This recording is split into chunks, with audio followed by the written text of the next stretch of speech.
Bom, gente, nesta aula de hoje nós vamos falar sobre velocidade instantânea, certo?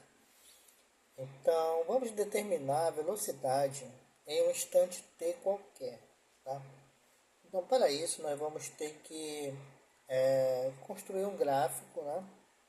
E definir a velocidade como nós estávamos definindo, né, na aula passada, certo? Então, vamos ver um gráfico aqui. Fazer aqui um gráfico do espaço, o espaço em função do tempo, né? Que a velocidade média ela é a relação entre o espaço e o tempo. Vou colocar aqui o espaço dado em metros e o tempo dado em segundos, certo? Então, se eu quero encontrar a velocidade média em um instante t, então vamos dizer que eu tenho aqui um instante, né? Um instante t. Eu quero encontrar a velocidade neste ponto aqui, no instante t.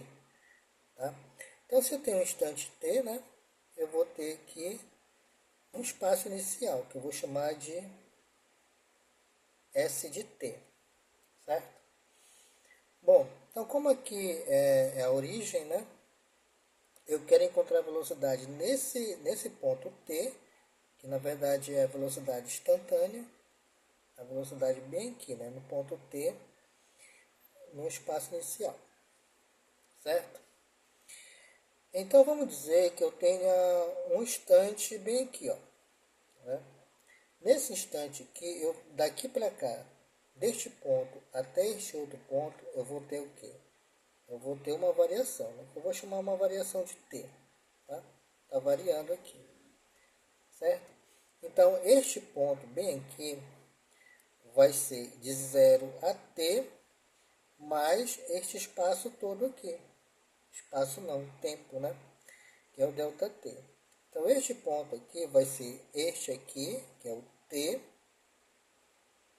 mais este outro aqui, ó, mais o ΔT. Certo? Tá. E na reta vertical, eu vou ter um tempo, eu vou chamar de tempo final, tá? Nesse caso aqui eu vou chamar do o S, né? De t mais ΔT. T mais ΔT. Certo? E da mesma forma que estava fazendo anteriormente, né? Vamos construir aqui o triângulo, né? Esse triângulo nós vamos ter os catetos, né? Como eu vou utilizar a tangente, né? A relação trigonométrica tangente, eu vou ter um cateto oposto e um cateto adjacente para este ângulo que eu vou chamar de ângulo alfa. É aqui que é a taxa de variação, tá? Essa taxa de variação é que vai determinar a inclinação da reta. Então, o que determina a inclinação da reta? É a variação do tempo. Se o tempo está variando, né, o espaço também está variando. Então, essa inclinação aqui, ela é determinada pela variação do tempo. Por quê? Porque eu tenho espaço em função de quem? Em função do tempo. Tá certo?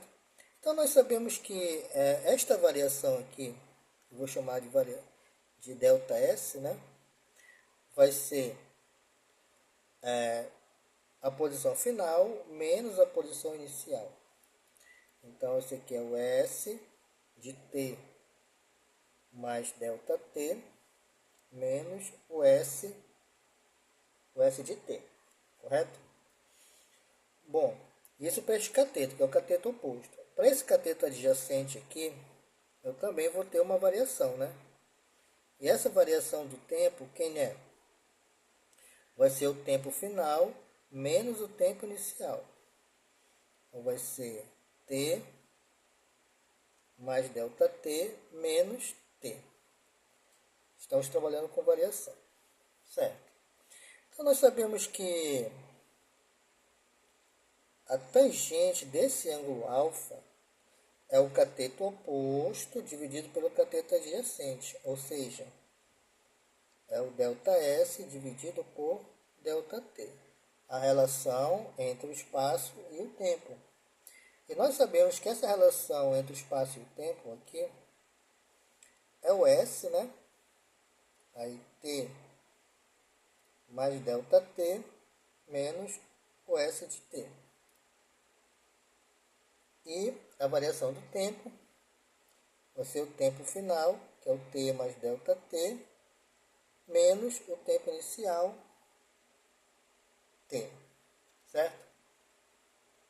Bom, nós sabemos que essa relação entre o espaço e o tempo é a velocidade, tá? Então, essa taxa de variação nada mais é do que a velocidade média. Então, eu posso fazer assim, ó, que a velocidade média ela é igual a ΔS sobre ΔT, né? Que é a mesma coisa que a tangente, porque é uma taxa de variação, correto?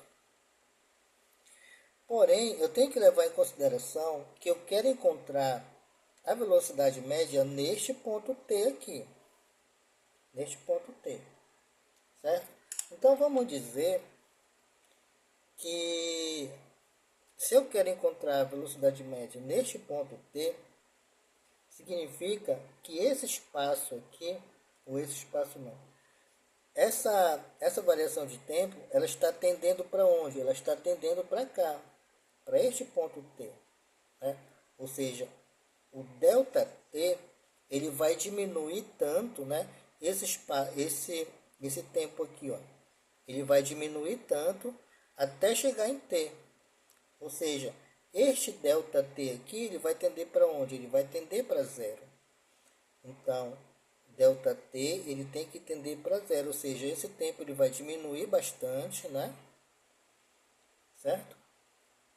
Até chegar nesse ponto T, porque eu quero encontrar a velocidade neste ponto T. Então, o ΔT está tendendo para onde? Está tendendo para zero. E quando eu falo de tendência para zero, né? Estou falando de quê? Estou falando de taxa de variação, estou falando de limite, né? Então, isso aqui vai ser o limite, né? Quando ΔT está tendendo para zero, certo? Da relação entre o espaço e o tempo. Isso nada mais é do que o limite, né? Quando ΔT está tendendo para zero, de S T mais ΔT menos o S de T, dividido pela variação do tempo, que é T mais ΔT menos T, certo? Então, nós temos aqui que T menos T, que vai dar zero, né? Pode eliminar, certo? Então, vamos levar em consideração que a velocidade média no ponto T, neste ponto T, que é a velocidade instantânea, né? Neste ponto T, a velocidade média ela é dada pelo limite de S T mais ΔT menos o S de T, dividido por, aqui sobrou só o ΔT, né? ΔT, e quando o ΔT está tendendo para zero, certo? Então, para fechar, né? Para fechar, temos que a velocidade média, no caso a velocidade instantânea, ela é nada mais do que o limite da variação do espaço, né? É o ΔS, dividido pela variação do tempo, quando o ΔT tende para zero. Então, toda vez que eu quiser encontrar a velocidade de um móvel em um ponto qualquer, tá? Em um instante t, eu tenho que usar essa relação aqui para a variação instantânea, que é, no caso, a velocidade média, ela é igual ao limite, né, da relação entre o espaço e o tempo, quando ΔT tende para zero.